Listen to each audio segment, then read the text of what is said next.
What's up, everybody? This is Finance and Technology Insights from Brian and Eric. This is the abbreviated version. Let's go.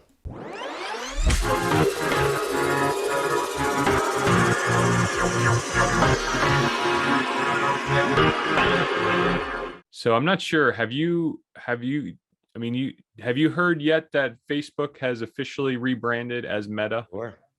Yeah, I have. I was actually spending a lot of time on this over the week. I think we should lead with how great Bill Gates looks, and it's certainly no Well, that's part. surprise that he's got multiple women clamoring after him. Yeah, apparently he's the ladies' man.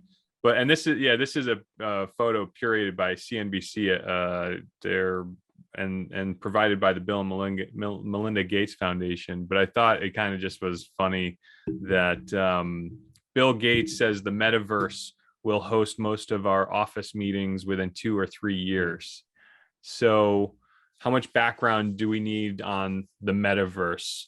So first thing, if the Facebook rebranded they rebranded their company name to Meta, and to the techno adverse out there, or what we refer to as normals, the metaverse is essentially the VR or virtual universe, I guess.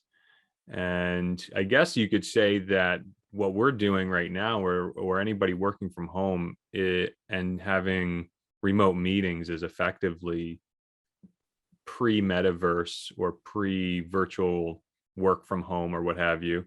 So Bill Gates is just chiming in, and who knows if he's writing. I don't know if he is answering a question in some other unrelated article or not, or interview rather, but he seems to be weighing in on the metaverse and what that means for us in our near future. And do you have a virtual headset by any chance? I do actually. Yeah, I Do you do. have? I was actually looking into getting the Oculus this weekend, but I have one of the first generation, not the Oculus, but this was one that where you put the phone inside. That was the yeah. See, there you go. And So yeah, this is funny because I was going to ask you about this over the weekend. And I figured it better be a better show topic to talk about. But that this article is interesting because even before seeing this article, that was my theme. I sort of did an informal poll with just sort of my friends over the weekend, if they even knew what it was, if they had even been there, as I make the air quotes. And I kind of thought I was a little behind on this. It turns out I'm not. I'm like way ahead of where most people are, you're because most probably people ahead. responded to the text like, what is it? What are you talking about? Or is that something Zuckerberg's working on? Or but yeah, I think it's coming faster than we think. So I think his idea of 2 or 3 years, I mean, I think, like you said, with Zoom, we're essentially there anyway. And if you look at Mark Zuckerberg's video that he put out with the name change, one of his rooms that he featured had a combination of people on Zoom like this, and then people in there with the avatars. So you might have 2 or 3 people at a table with their no-legged avatars looking at a screen with a couple people logged in Zoom. So obviously we know the way things work is a slow transition. It's not, off a cliff with like suddenly we're all in this thing, but no, it's definitely here. It's now. It's going to be, when we look back 3 years from now, we're going to say, wow, I didn't realize it was coming this fast. That's interesting. I didn't realize how tech forward you were. And I think that's a really ambitious, or not ambitious, an enthusiastic response to it. I'm the technologist of the two of us, per se, I would say, I'm not a naysayer of technology or the early adoption. I think 2 or 3 years is a little ambitious. I've got the Oculus. It's still very heavy.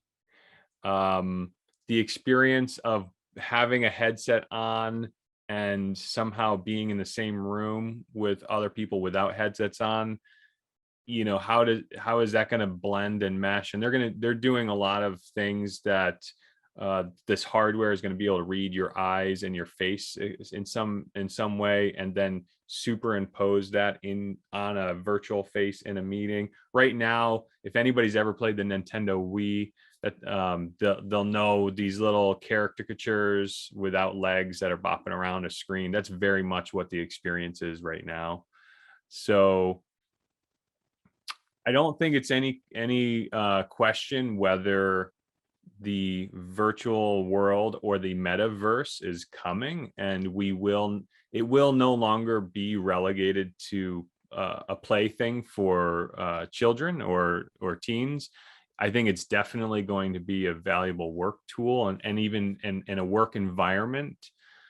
2 or 3 years seems still a little close to me.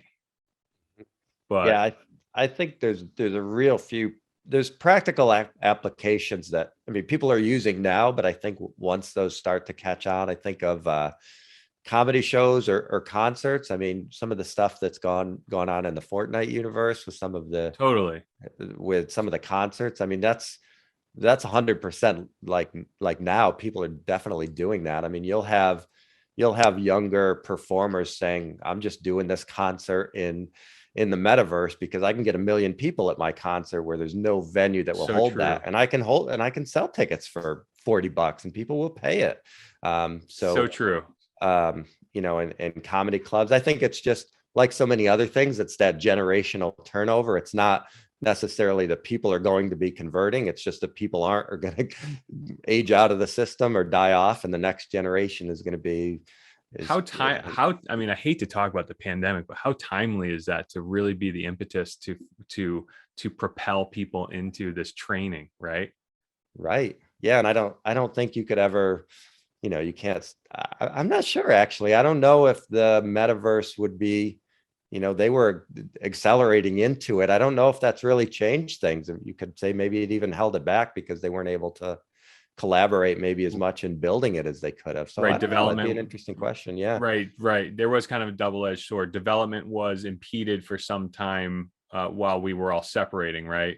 Mm-hmm. But I got to tell you, on my side, my sales process for meeting new clients was it was the same call every single time. I'd get a call from a prospective client, and it was either a business owner, businessman, or business manager, and it was like, hey, we're not happy with our current vendor. Would you like to come in and meet with us and see what we've got? And you know, basically put a handshake on all of us. And I was trying to go to a telephonic or virtual sales process in 2017 and was met with quite a bit of resistance. I would say I had a 50-50 success rate, and I think I lost some business because of it. But as soon as the pandemic happened, I mean, you know, everybody had to do meetings virtually.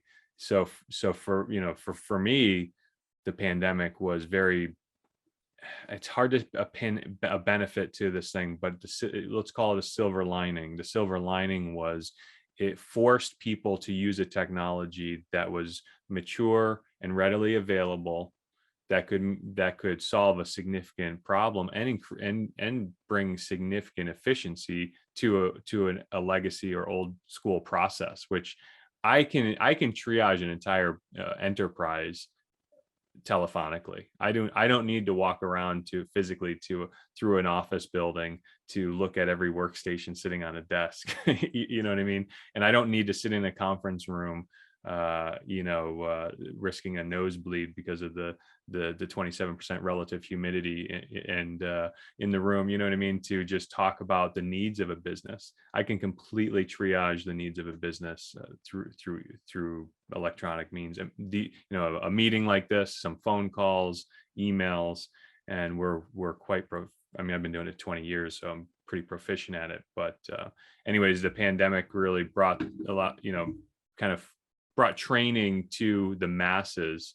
And I guess that's what I'm trying to say in that regard. So, yeah, I mean, the metaverse, I guess the connection I'm trying to draw is the metaverse is also a tool. Like you said, I mean, it's so interesting that I talk to so few people who even know that a concert was given in a video game called Fortnite.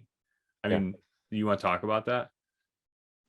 Do I want to? I wasn't I mean, there. I didn't go. But yeah, I mean, so I've done a lot of research on it because, like we said at the start of the show, there's so much that is mean, look at the biggest stocks in the S&P 500. I mean, they're tech stocks. That's where Right. the growth has been, and not necessarily that I'm making any sort of investment recommendation. Consult your investment advisor before acting on anything you hear in the show, right? But I mean, you have to know what's going on in that world, because it affects so many other worlds. Whether you're talking about the energy sector, well, then you start talking about Bitcoin mining and what's the future going on there. Any sector you look at, consumer discretionary, consumer staples, I mean, it all relates back to how they're going to, the technology is the driving force behind it, and you have to know what's going on in that space. So yeah, I mean, do you think, are you already having full, well, you said earlier in the show that, are you having full meetings now with your clientele telephonically and through Zoom meetings? yes, yeah, definitely.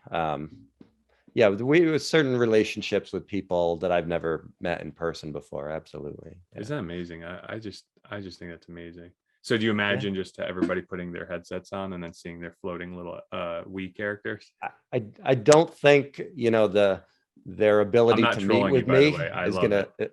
what's that? I'm not trolling you, by the way. I love it. So, but No, I think it's a good conversation. So I think that, the ability to meet with me is not going to be the impetus for somebody to go out and spend $200-300 on Oculus headsets. But if they say, oh yeah, I think that I just did a yoga class with 4 of my buddies last week, and I already have these, or I've been, doing the sword game where I'm slicing up the boxes or whatever. So now, yeah, sure, I'll try it out. Why not? Right. And I think that's how technology sort of, people are going to buy these or get into it for one specific use case. Could be the concert, could be a yoga class or exercise, which I think is a phenomenal pathway for certain, something like yoga or a class like that, where you don't need any equipment, and you can have open classes with people you don't know, or closed classes with people you do know. I think that's a practical application. So I could certainly see a scenario where you're meeting people, One of in a the reasons virtual why office. I got it actually was when the COVID, when the kids were pulled from school. I had a brief hope that we would maybe be able to bring a 360 camera to the kids' classrooms and have the teacher broadcast in real time the instruction, and the kids will be able to put the headset on and be in the classroom. It's sad to me that technically that is possible today. But the reality is that my kids are young, so I'm a little new to the school system and the latest bureaucracy. But it's the teachers are great. They're lovely people. They care about the children. They care about the subject. But unfortunately, what I'm seeing is there's an allergic reaction to change, and things don't change quickly in the school system, unfortunately. And they're so apt to say no first to a new idea before they say yes, let's try it. And boy, the pandemic was such a time for everybody to say yes, let's try it. And I think it's sad to me, because the metaverse is this is why I'm not a total naysayer. 2 to 3 years, like there's a lot of this that is already available and here, but the technology adoption curve can be real slow in the early days. Yeah, right. And the idea of it being here, what does that really mean? I mean, you can make a case to some extent that it's here now. I mean, the technology is available, and it's, excuse me, what's the adoption rate look like? Well, to consider it here, I mean, smartphones happened so fast. Cell phones, feels like cell phones was like a little bit slower, like the original ones. But the smartphone, I mean, as soon as the iPhone came out, just really accelerated. So I guess that's kind of the question too, is what's considered the widespread adoption. Yeah, I mean, an adoption curve is a really aggressive upslope, right? So and that's what I was saying. The early days of the adoption curve can be really flat until it's not, until it just zings straight up. And right. And it's kind of hard to know where we are in that adoption curve. The analysts always will extrapolate their their projections based on that early slide, and they're so often wrong because they don't realize the adoption curve. There's an adoption point in time where the masses adopt it, a new technology. So well, and the thing about technology surveys are funny because you're going to release the survey through technology. It's like, hey, let's release the results of our Twitter poll on how many people are going to have Oculus within the next. Well, anybody answering a Twitter poll is probably more likely to have, a VR headset in the next 3 years than somebody who isn't, very true. It's not like we're going to visit our local library and senior center and see what the adoption rate for Oculus is going to be in 3 years. You would balance those out if you're really doing a scientific survey, which obviously they're not going to do. But I think the way you led with talking about the cumbersomeness or the heaviness of the headset, I mean, I think that's the limitation right now is on the hardware side, on the consumer side. I don't think it's on the back end yet. The hardware might leapfrog it at some point if somebody makes a big advance there, but I think hardware is going to lag the software a little bit for a while. And until somebody really comes out with something a little bit more lighter and battery life. There's the rumor mill swirling big time that Apple is imminently really going to release imminent within the next year or two, I guess, a headset. And the question is it going to be some sort of closed VR headset where you're in the environment, or is it going to be some sort of pass-through lens technology? Right. And augmented reality, right? Versus virtual reality. Augmented. Yeah, good. Yeah. Right. Augmented reality. Yeah. I mean, I remember I bought my Apple Watch because I was really trying to get away from this constant like check-in with my phone. And I was hoping that the Apple Watch would give me the notifications I needed or was looking for that typical chronic kind of like looking at the phone. Unfortunately that hasn't happened. I'd give anything to have a pair of glasses I can put on and then just see my notifications without doing this head down thing. Yeah, right. Or even just have just your regular glasses and then be tapping over here, and then just one side your stuff comes up, your alerts or whatever. But I mean, it's definitely going to be on the hardware side. And I'm surprised you haven't heard much from Google, because they came out first with the Google glasses, right? So you would expect that. And that was 4-5 years ago, right? I mean, Google that was a while ago. Google Glass, I think, was 2012, I think. Yeah, that was a long time ago. So you'd that think was Google Glass almost 10 years ago. 2013. Wow. All right. So 8 years ago. Yeah. Yeah. Maybe look, we didn't ask for the obligatory subscribe, like, and share. Well, I think Brian and I agree that we're not in this for the money, for the YouTube channel, so to speak. We, if you've made it this far and you think we're entertaining and you want to give it a shot next week, go ahead and subscribe, hit the bell so you're notified when a new video publishes. That was the abbreviated version of Finance and Technology Insights by Brian and Eric. If you want to hear the full version, log on to the Finance and Technology Facebook group and YouTube channel. Thank you.